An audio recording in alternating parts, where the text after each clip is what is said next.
All right, man. All right, Dustin. So this is technically episode 2. I spoke to Adam Braverman yesterday, but you're technically episode 2, and I think the reason we wanted to have you here was because your name's been mentioned a lot, this throughout the week, and it's majorly because of the Monarch Cup, right? So I think we're going to touch on that and see what, kind of where you got the inspiration and the idea of the Monarch Cup and how all that started. But we need to let everyone know how you started and where you're from and who introduced you to the sport, right? So what's the story behind that? Well, first off, I really appreciate you having me, and thank you for letting me chit-chat with you for a while. I started shooting in 2011. All right. And it was purely by accident. I was bored at work one day, playing around on the internet, and I came across a mention of a silhouette match, and I'd actually heard of it before. My uncle had mentioned it to me when he was building a rifle, and he wanted to build a 260, and he had mentioned that silhouette shooters like a 260, and that was probably 5 years before I ran across the term silhouette. And I remembered that, and it was kind of one of those rabbit hole things, and I just started looking around on the internet. So your uncle was into high power.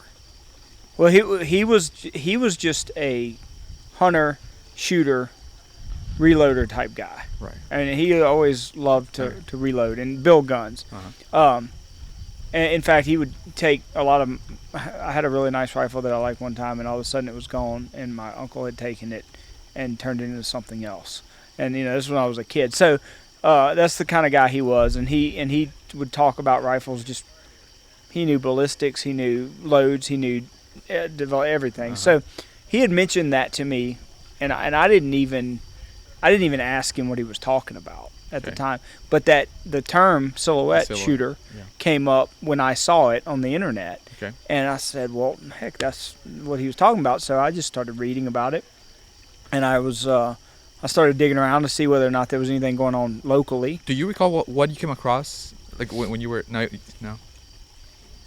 have no Because idea. whoever made that video or whatever article you were reading, props to them. It was not a video. It was an article, or it was. I don't know. I don't remember. Yeah. But I wish I did remember. Right.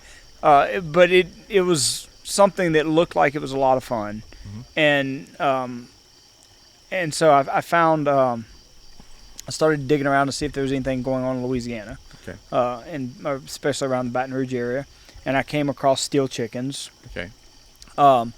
And reached out to.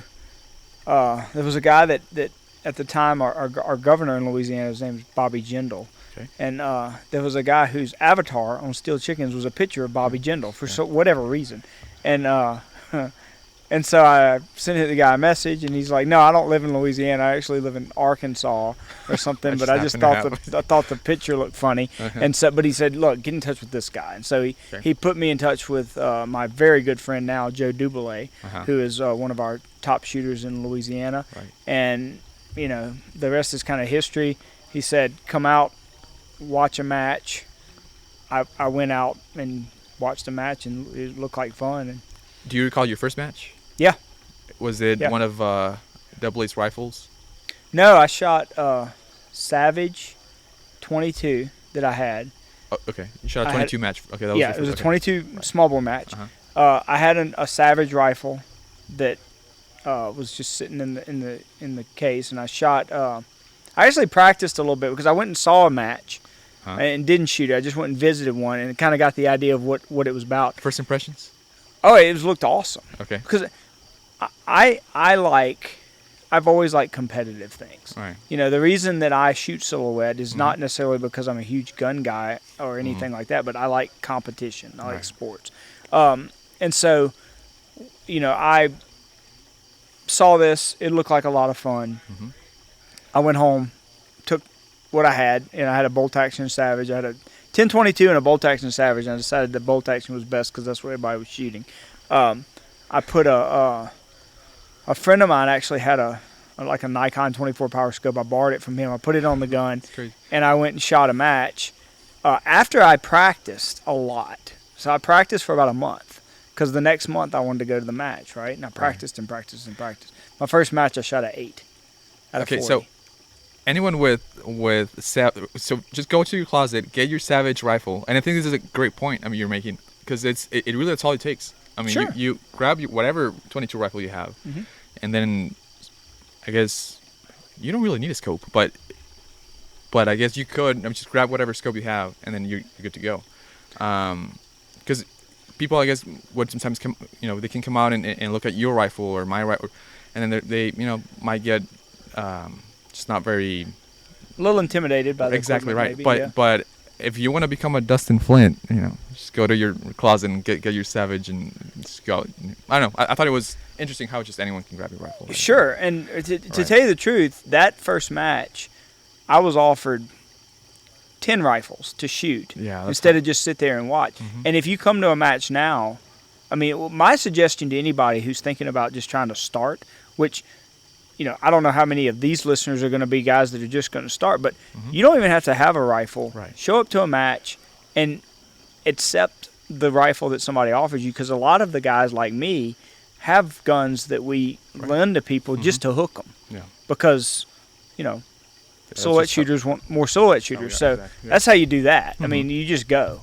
You find it. You go in and look on the internet, find your local small bore match, air rifle match, whatever it is you want to shoot, lever action, whatever. Go and introduce yourself. Every club match, I would think, is going to be a welcoming 100% place, and get to know the guys, and somebody will shove a rifle in your hands. Give it a shot. 100%. So going back to your story, so you grabbed your rifle and then went out or practiced and then went out the next match or the next month. Yes. How did that go? Well, like I said, I shot an 8. Oh, you shot an 8. Yeah, right. and I thought I would do better than that, but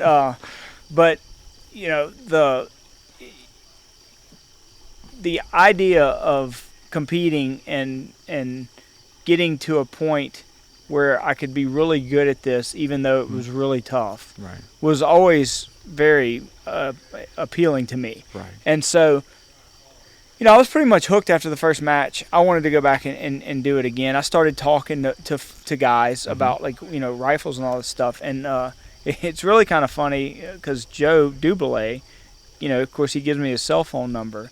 And in the first probably 6 months that I was shooting, Joe actually had to change his cell phone plan because I sent him so many text messages that it overloaded his. He paid like $200 in overuse fee on text messages. Now it's all unlimited stuff. Right? Yeah, because this was back in 2011. Right?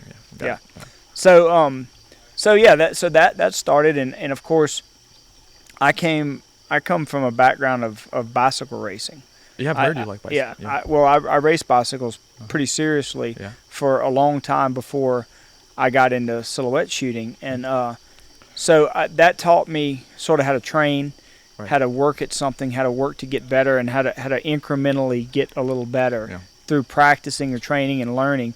And so I started going to a few matches, and then Jerry Tiro pulled me aside one day and said, "You're going to shoot with me." Just so that everyone knows, Jerry's your spotter now. Yes. Right. Yes. Right. So and I believe Jerry's the best spotter in the world. Yeah, he's phenomenal.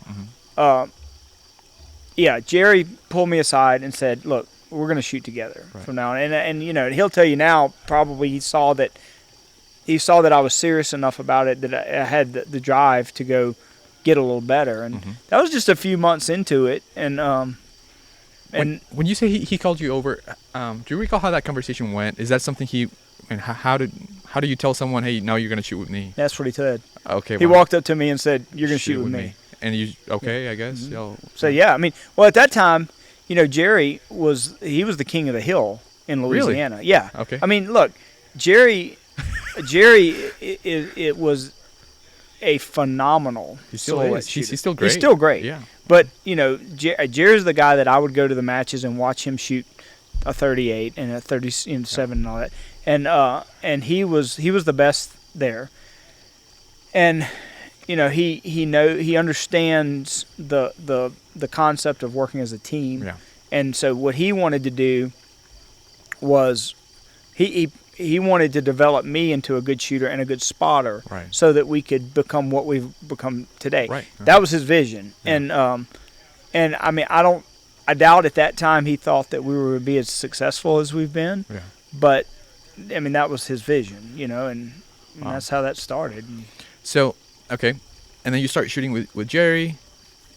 Now, tell me about how you climbed through the classes and made your way to the master class. Because I think you have a really good way of, and this might be because of you said mechanical engineering background. You're very systematic in the way you think about, how to progress through the sport or even how to advance the sport. So how could you systematically, I guess, describe the steps for someone that wants to climb through the classes up to their master class, right? Sure. So the way I did it was pretty much total immersion into learning about equipment, learning about the physical fundamentals of standing up and shooting a rifle. Okay. So I went out and did some research on how do you stand and shoot a rifle, and there's some stuff out there that's pretty good. So that the way I did that was I learned some things, and then I practice, and then I learned some more thing and practice. Now in Louisiana, we shoot a lot of air rifle silhouette. Okay, and there was so the club that I had gone to visit was a small bore match. But I got invited to an air rifle match, right? And so I went to an air rifle match and I shot somebody's gun, and it was awesome. So I bought an Air Arms TX200, a Springer rifle, and I shot that thing. I mean, I wore out springs on that thing in a month. I mean, I'd get to the point where like I had some little air rifle swingers.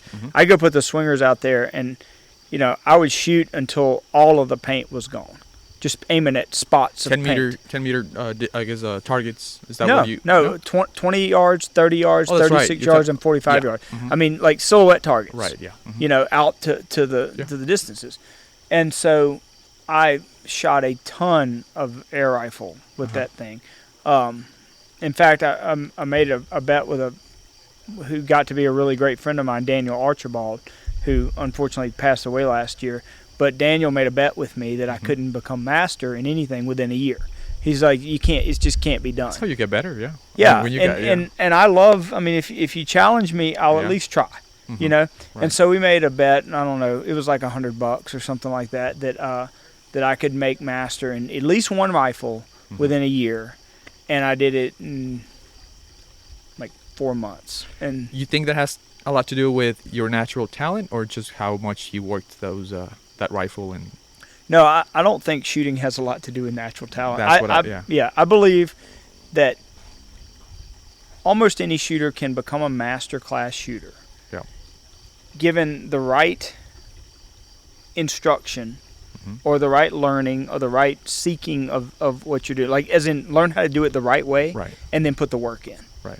So, if you put the work in doing it the wrong way, you're not going to get anywhere. Right. But if you learn how to do it the right way, which for me was find the best shooters, ask a billion questions. I mean, I asked Bill Modell so many questions. Bill, yeah. Yeah. I mean, Bill Modell was the first guy I ever saw. He came to our state championship in 2011 when I started shooting. And he was the first guy I ever saw dominate a match, a championship match. He came there and I watched this guy and he just dominated. And it was great. And, and so I've introduced myself. He was super nice. You know Bill. Yeah. Super nice guy. Yeah. And, man, I was like, well, that's the best shooter I've ever seen, him and Jerry. So I just would ask a ton of questions to somebody like Bill. And I think that's what people should do to people like me and all the great shooters that you see here this weekend at the National. I think you've mentioned to me before how you get an X amount of texts and messages through everywhere, just random. Okay, so just so that everyone knows, I mean, you're willing, 100% willing and able to do that, right? I mean, there's nothing like, and I think that speaks a lot of the master class community that we have as a sport. Everyone's just willing to help, and that's just great. But I wanted to ask you, I think everyone, at some point, or at least for me, I'll speak for myself. I had few master shooters that I would look up to because I thought they were just how can I say this? They're all really good, but I just really like the way they handled themselves, at the match, and I somewhat mimicked, what they did. So who was that person to you? Was there anyone that you mimicked and that you? Yeah. Well, of course, Bill was the first guy I really saw that was a high master dominant type shooter. Yeah. So, to me, the mimicking was more in learning how he does what he does, Mm-hmm. and then doing what he says he does. Uh-huh. And then I would find ways to do it that suited me a little bit better. Right. But almost all of us do this mostly the same way. Yeah. There is a way to do this. Like I Right. said before, that's the right way, and most of the really great shooters out there, I believe, will tell you that. Right. There's no secrets to this thing. No. And then I think you kind of go back to the question you had before about like the talent the question. Like I said, I think almost anybody can get to master class through hard work and good instruction. And then if you the move into the high master type, like championship level shooter, Mm-hmm. is 100% up here. And I think that's what keeps the Mental. master shooters coming back. I mean, that's the beauty of the game, I think, for the master shooters. Yeah. Yeah. I don't think I've told anyone this, but when I went to my first nationals, 2016 in Raton, I was a double A shooter. So I had some. I mean, I was shooting the mid 20s, and so I went out there, but it was my first big match. So I was shaking like crazy. My knees were shaking. I was out of control. And then I think you were there, by the way. I don't know if you recall this, but I was sitting on a bench waiting for my relay, and you passed by and tripped on my with my feet, and you just, we kind of just apologized, and that was the very first interaction we had at that. Okay. So I remember that, but I do also remember seeing Gabriel was there and Enrique was there, and they were shooting 36s, 37s, and so on our way back to the hotel, we were thinking, these guys are taking some kind of pill. I mean, because there's no way you can stand up there and hold it steady 37 times and pull the trick. I mean, there's no way, because right. And so, but there is a way. I mean, I think sometimes we know it's a hard sport, but at the same time, it's just good to know that it can be done. And all it takes, how you said, is just listen to the right advice and put the work in, right? Yeah. Seek the right advice. Yeah, exactly right. Because it's not going to just magically come to you, right? And so, I mean, for instance, at nationals, as you know, after the small bore, there's a day off between small bore and high power. Mm-hmm. Kathy Winstead does a clinic, and all the top shooters go. She asks us to all come, and I mean, anything anybody wants to know is on the table. Right. But not only that, you may not know the questions to ask. Right. So getting together with a shooter and just talking about it, shooting with them, whatever you can do, and not be afraid to ask questions, and even questions that you think are just ridiculously stupid questions. I mean, they're not, because we've all had those questions before. No, we got to start somewhere. I mean, we all start with like an 8. Mm-hmm. I think I shot a 3. I think there you go. Yeah. No, we all did. Yeah. Yeah. So I think that's valuable for the new shooters. I think there's got to be some new shooters that might be listening to this, but for the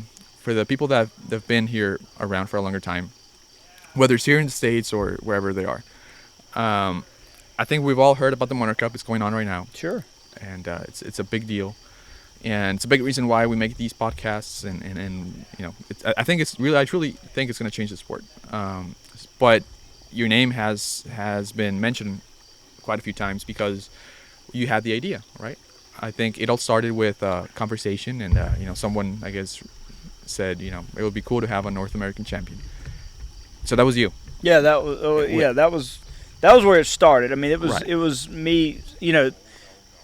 Metallic small bore silhouette is shot all over the world. Mhm. But it's shot best in North America. Yeah. I mean, we've got the best shooters, we've got the best matches, and we've got the most passion. You for might the have opened game. a can of worms there, because I agree with you 100%. But maybe in South Africa they might be saying, well, yeah, sure, but you got the Mark IV stocks, and they're your rifle's not the same as mine, and then, even in Mexico, if whoever's visits Saltillo, they'll know those rifles are heavily customized compared to the States, right?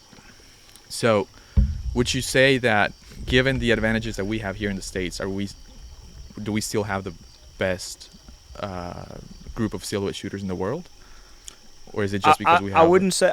I'd say in North America. Oh, yeah. Okay, so I think in North America is the best shooters. And I'm talking about a volume number of shooters. I'm talking about a big number that are at the top of the best shooters in the world. But also I believe that we have in North America, and I'm not talking about the United States only. I'm talking about Canada, United States, and Mexico, because Mexico is a huge part of this. It's the best shooters, I believe, the best matches, and the most passion. Now, I've never shot a match in France, and I've never shot a match in South Africa, and I've never shot a match in Australia, but I'm assuming these things based on what I've seen. And that was the thing that, for me, because I believe that, I also believe that if you could become the North American champion, that would be the best championship you could win in the world. Okay, and there would just be nothing above that, and that's where the initial spark for how do we do that came from. So how can somebody become a North American champion? Well, if you win the United States national championship and somebody else wins the Mexican national championship, you're both national champions. Right. So how do we get that together? And so that's where the idea of the series came up, and and that was just kind of how the idea came about. And then I talked to a legend of our sport, and the top guy, if you ask me, as far as just a visionary to the sport, Mr. Dennis Martinez, up in Washington about it, and he told me that he thought it could work. He thought it was a good idea, but it had to be done right, and it had to be done by the right people. Right. You had to get the right people and it had to be done right. And I, of course, agreed. We talked to Adam Braverman, and just like Adam normally does, he says, that sounds like a really interesting idea. And we weren't there to try to get him to put up all the money and to sponsor it. We just wanted to know whether it was something that was viable in the industry. Like, would the industry support something like this? Yeah. Would the rifle manufacturers, and the ammunition, the scope, and the guy, all those guys? And he said, well, I tell you what, if you go get a blueprint together, LAPA will look at being the sponsor of this, and we'll make it happen. Sure enough. So that was that, and then we went to Mexico, and we pitched it in Mexico, and that's really where it was born. Yeah. You were there. Yeah. I mean, there was huge table full of people, and we laid it out there, and those guys thought it was a great idea and started coming up with it. They named it right there. The Monarch Cup, the Monarch butterfly that migrates from Canada through the United States into Mexico, and then it was really the birthplace of it, because the soul of the Monarch Cup was born there, because we discovered that not only is this something that can crown a North American champion, but it can be the best thing for the sport and for the shooters in the sport, because these matches need to be the most prestigious matches you can go to, in North America. Right. So if you go to the Monarch Cup, the United States Monarch Cup, it's going to be the best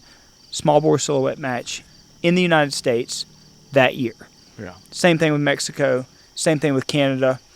That's the thing. So then it becomes something for the shooters, Right. and the game of silhouette belongs to the shooters. Yeah. The shooters are the lifeblood of this game. Right.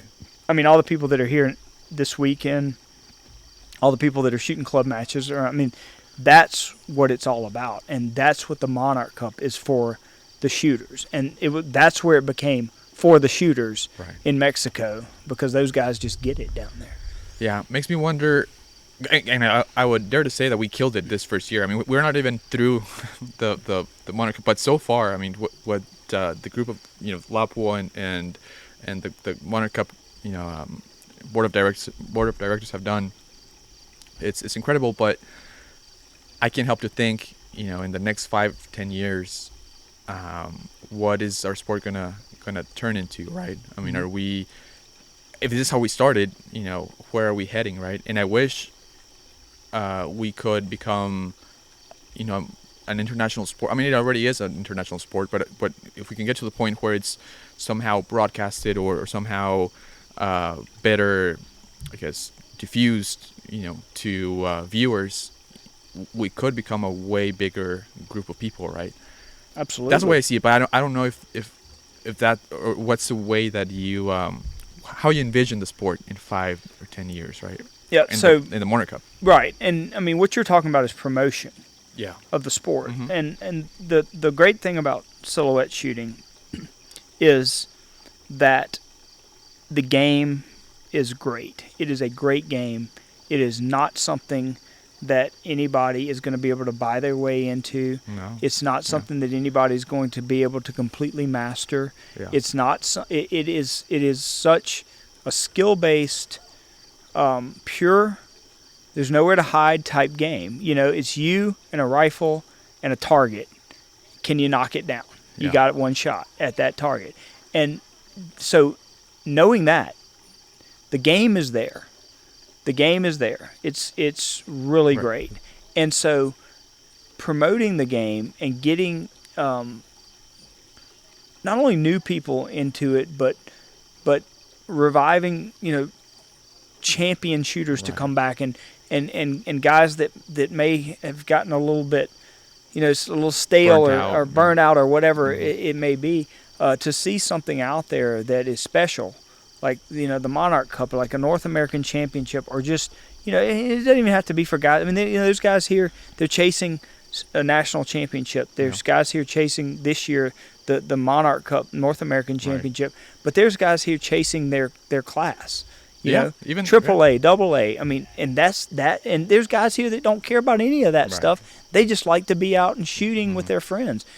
It's all of those types of things are special, and we have that. So now the next step is to promote, and you're doing a great thing right here with this podcast. And there's other things going on and other people that are doing that, and that's what's going to lead us for the next 5 years and 10 years. Right. I agree. As far as the podcast, now that you mention it, we'll be having a lot of interesting people here, including the whole Lapua team, the shooters, and like I said, we had Adam yesterday. What's a piece of advice you can give me as far as where to take this podcast, right? I mean, I think it's great to give the people a more personable point of view as far as getting to meet you and everyone else, right? And kind of get in your head and see how you started and what you think about the sport. But I don't think I've ever asked you, what do you think about this podcast and where do you see it going? What kind of things we should be doing with it? Well, the nice thing about a podcast is the host, generally, if it's interesting to the host, it'll be interesting to the people that are going to tune into the podcast, because those types of interests, you probably have a lot of the same interests as the people that are going to be listening to this. Right. So, I mean, I think that we have so many great shooters. We have so many people behind the scenes.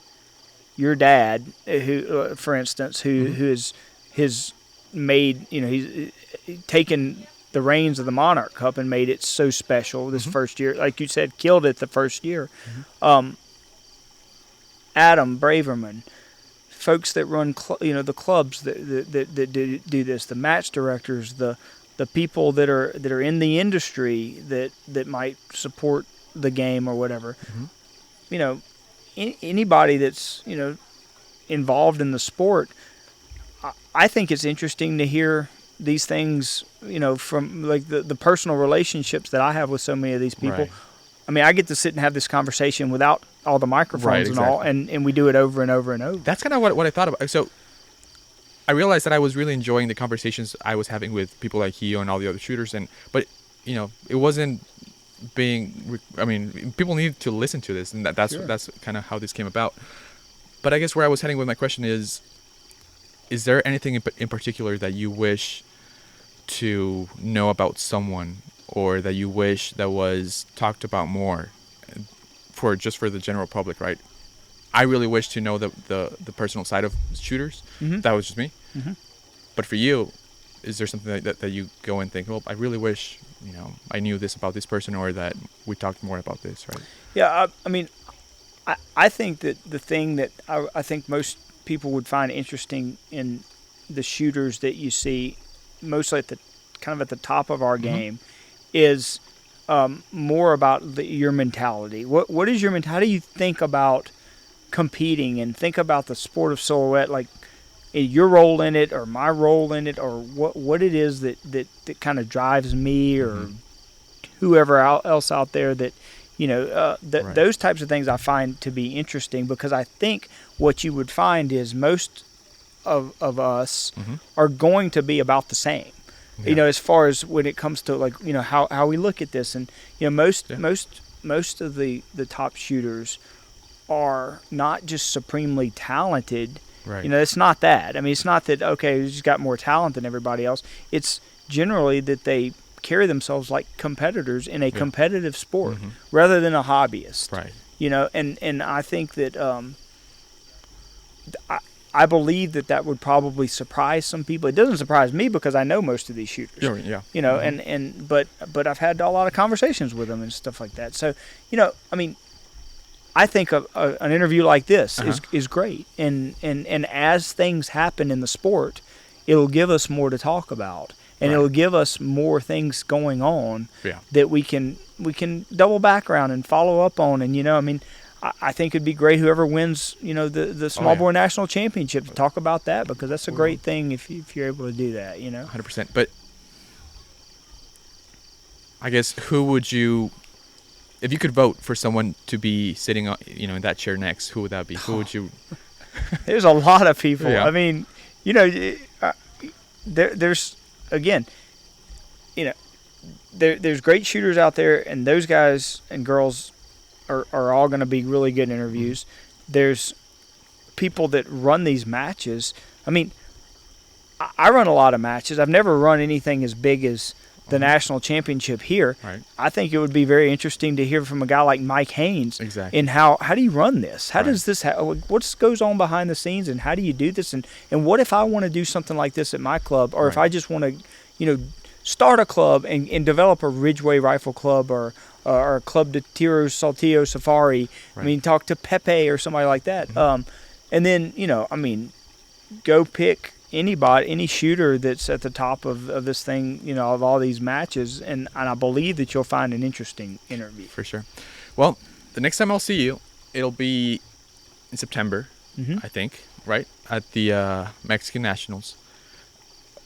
What's the very first, or the top thing that you're looking forward to the most there? What's something that you really want to see again?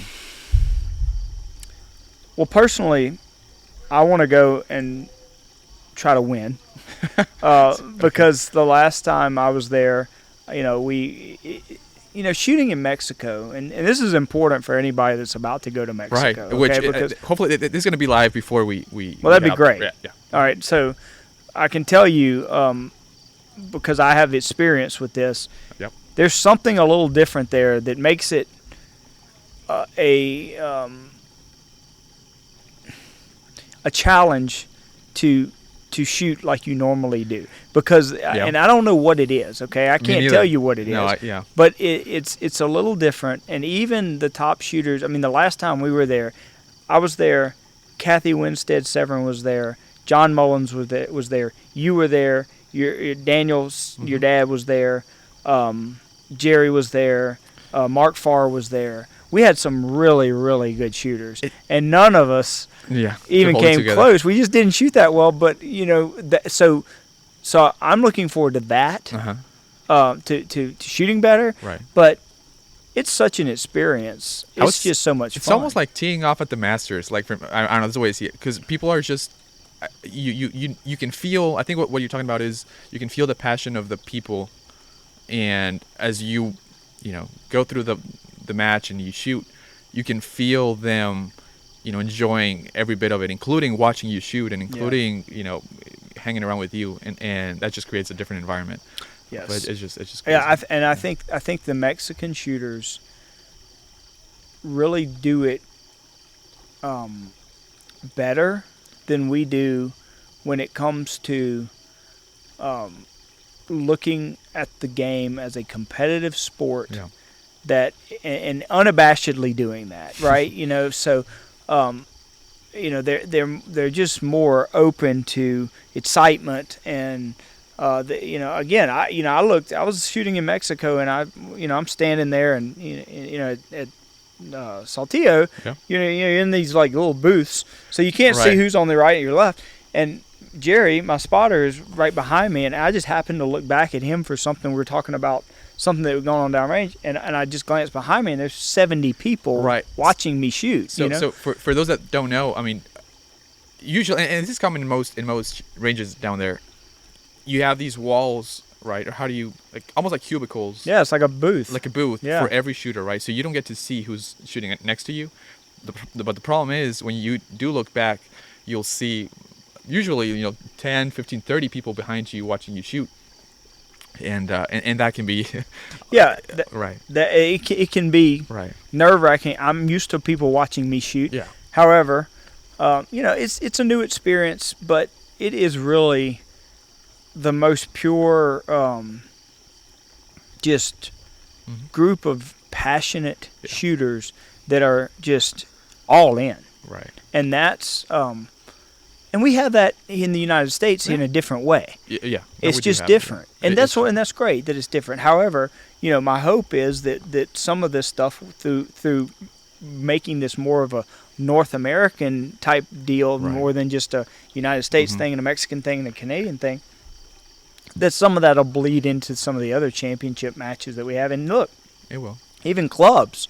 I mean, you can't do any better than what they're like that club in Mexico in Saltillo. I mean, I would love for some people to copy that in the United States. Build one of those. 100%. Saltillo is a really special place. I mean, there's a reason why we chose it. As a host for the Monarch Cup. But man, you gotta visit. I mean, I really encourage everyone to visit the other ranges. I mean, in Sonora State, it's not uncommon to see 100, 120, 130 small bore shooters at a municipal match. Like it's at a club it's match. that crazy. Yeah, exactly. Yeah, so it's crazy. Deeper down in South Mexico, you'll see San Luis Potosí has one of the craziest. I've never been, but I've seen pictures of it. One of the craziest multi-million-dollar facilities. I mean, you walk in there, it's a country. It's on another level. So what I'm trying to say is Saltillo is great, and it has a very special place in our hearts. But it's only a taste of what silhouette shooting is in Mexico, right? And I really hope we can try out those places too. Yeah. But with that, I think we're gonna wrap up the first episode with you.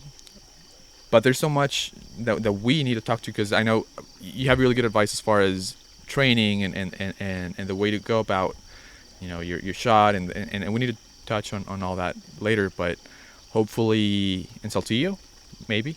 Sure. Anytime. But also to wrap up, so today was day 1 of the U.S. Nationals, the Monarch Cup, and you did well in the morning. What can you tell us about what you expect?